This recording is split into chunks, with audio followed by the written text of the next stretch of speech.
করে সে budget analysis করে আমরা দেখি সেখানে শিক্ষা খাতে যে বরাদ্দ দেওয়া হয়েছে সে বরাদ্দের বেশিরভাগ ব্যয় হচ্ছে বিল্ডিং বানানোর পেছনে, অর্থাৎ অবকাঠামোগত উন্নয়নের পেছনে। কিন্তু শিক্ষার যে মান, সেই মান নিয়ে কোনো কাজ, সেই মানের পেছনে কোনো বরাদ্দ আমরা দেখতে পাইনি।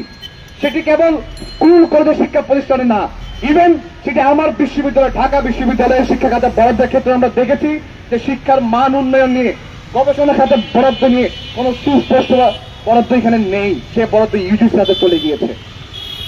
এমন এক পরিস্থিতিতে দাঁড়িয়ে আজ আমরা এসব কথা বলতে মানে এক প্রকার বাধ্য হচ্ছি, দেয়ালে পিঠ থেকে যাওয়ার পরে, যে আমাদের যে কাজটি করার কথা, শিক্ষামন্ত্রীর যে কাজ করার কথা, সে কাজের জায়গায় কেউ নাই।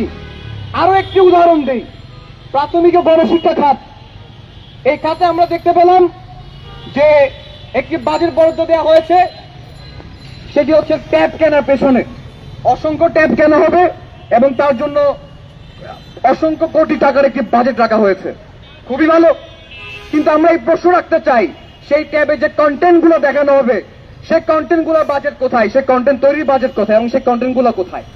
এই বিষয়ে কোনো নির্দেশনা বা এই বিষয়ে কোনো স্পষ্টতা আমরা সরকার থেকে পাইনি।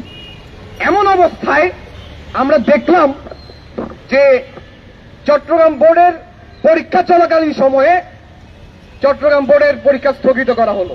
এজিফ তারা মানে তাও হচ্ছে আগের দিন, পরীক্ষার আগের মাঝরাতে এজিফ বন্যা হঠাৎ করে এসেছে। এজিফ আবহাওয়াবিদরা জানতেন না যে এত মিলিমিটার বৃষ্টি হবে, এইভাবে মানুষজন পানিতে আটকে পড়বে। এই পরিস্থিতিতে দাঁড়িয়ে আমরা দেখলাম প্রথমে রাঙ্গামাটি, বান্দরবান, চট্টগ্রাম, এর কিছুক্ষণ পরে দেখলাম কক্সবাজার যুক্ত হলো।